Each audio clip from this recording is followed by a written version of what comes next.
Hey guys, this is Zach from DNZGaming, and I'm going to be talking about the new set that comes out on May 15th in the US called Cross Souls. I'm going to be discussing some of the cards that I see as powerful and I think are going to see a lot of play. I'm going to start out with what I consider to be the flagship card called Cyberdragon Infinity. This essentially combines 101 and Quasar into one monster, because once per turn you can just absorb a face-up attack position monster on the field, attach it to it. Or once per turn during any of the player's turn when the card effect is activated, you can detach a material from this card, negate the activation, and destroy it. So, of course, Cyberdragons can easily make this with Cyberdragon Nova. There's a lot of other ways you can kind of plop this on top of other monsters, make this monster that I see is very overpowered in the game, because you could just keep absorbing materials and using those materials to detach and just negate anything your opponent's trying to do.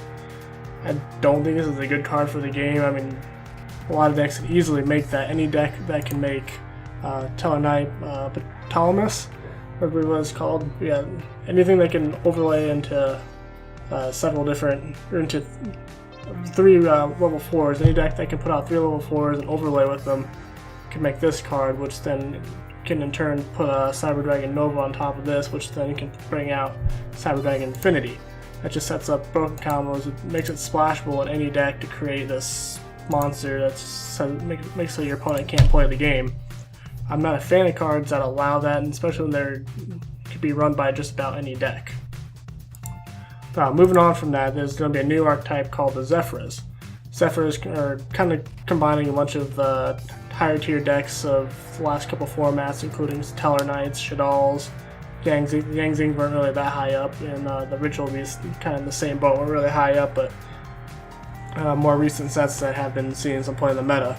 What this card does, it's a field spell, and when you activate it, you can add any Zephyr monster from your deck to your hand, and then it has different effects depending on what type of monster that was, whether it was a Ritual Summon or a Special Summon or anything. Like Ritual Summon, you can shuffle a monster from the field of the deck, Fusion, Special Summon one monster from the hand, Synchro, choose a monster from your deck, place on top of your deck, XYZ, you get to draw a card and discard a card. But the main effect is that original effect where you just get to add any of the Zephyr monsters to your deck, your hand. Just allows you to set your pendulum scales or just get your field going. And I don't believe there's a limitation, or it does say you can only activate one Oracle of Zephyr per turn. Konami did think a little bit ahead of that, especially when you can run 3 copies of Terraforming, so you can't just keep spamming this card.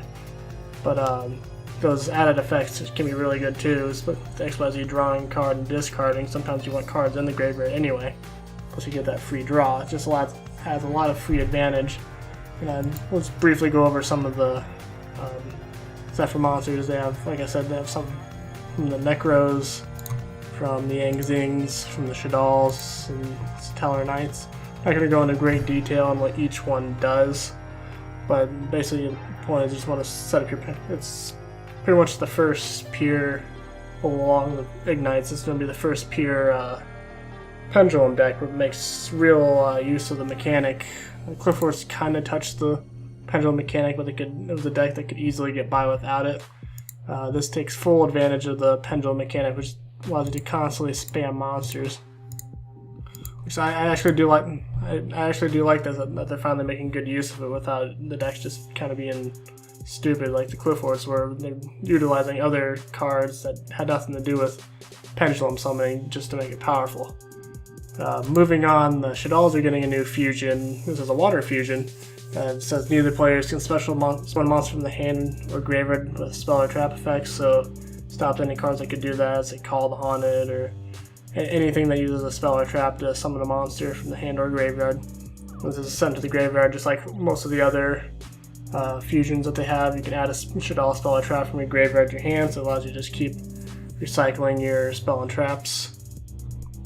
Moving on, I heard a rumor that this is going to be an OCG exclusive, but if it does come PCG, this is going to speed up Mermail decks tremendously. Could possibly even boost them back up into the Tier 2, Tier 1 rankings. But yeah, this is Neptune Abyss, the Atlantean Prince. You can send one Atlantean monster from your deck to the graveyard, except copy of this Prince. And you can add one Atlantean card from your deck to your hand, except the Prince. If this card is sent to the graveyard to activate a water monster effect, target one Atlantean monster in your graveyard, except the Atlantean Prince, and special summon it. You can only use this effect of the Atlantean Prince once per turn. It's just, I watched some other YouTubers taking advantage of this card, and it's just you need like this card, and I don't quite remember the combos, but this is almost a one card OTK. Allows you to set up stupid boards using basically just this one card. But I mean, it would be nice to see the Mermails back up in the top tier, especially taking on some of the current top tier decks, just kind of change things up a little bit. Ritual Beasts are getting another, they use fusion, yeah, get another fusion monster. This one requires another one of their requires a boss monster, Ritual Tamer, and a Spiritual Beast, so it's a little bit harder to get out. But it's like the other ones, this is a contact fusion, so you don't need polymerization. And if it was summoned this way during either player's turn when the spell or trap or monster effect is activated, you can banish one Ritual Beast card from your hand and get the activation if you do destroy it. So it's kind of like the Herald of Creation thing, except for the Ritual Beast. But this one's got 3200 attack, so it's going to be harder to destroy by battle. And when your opponent tries to activate anything, you can just banish one of your Ritual Beast cards. Which, of course, the Ritual Beasts like to play with their banished pile just as much as they do with their grave, so that doesn't really make them go minus any. But yeah, it's like the Herald, it's just another card that kind of doesn't let your opponent play the game. Another card that I'm kind of excited to see come out is Fire King Island. This is going to help the Fire King deck tremendously, because during your main phase you can destroy one monster in your hand or that you control, and if you do add a Fire King monster to your deck to your hand, so you can destroy your own Garunix, getting its effect next turn, while at the same time adding another Fire King monster to your hand. There's no specification that they can't be the same monster either, so you can kind of set up an endless loop of your Garunixes blowing up your opponent's or blowing up the field every turn. And then the second effect says if you control no monsters, you can special summon one Fire Wing Beast type monster from your hand, which is most likely going to be Garunix, which of course is a 2700 attack monster. And then if it gets destroyed by a card effect, it's gonna create quite the terror on your opponent's side of the field every turn. Moving on, we're getting a new Synchro monster. You can't really see it very well in the picture, but it's called Clearwing Synchro Dragon. It's a generic 1-tuner and 1 non-tuner monster. It states once per turn during either player's turn when another level 5 or higher monster activates its effect on the field, you can negate the activation. If you do, destroy it. Once per turn during either player's turn when a monster effect is activated that targets exactly one level 5 or higher monster on the field and no other cards, you can negate the activation. If you do, destroy it. If this card effect destroys a monster, this card gains an attack equal to the destroyed monster's original attack until the end of this turn.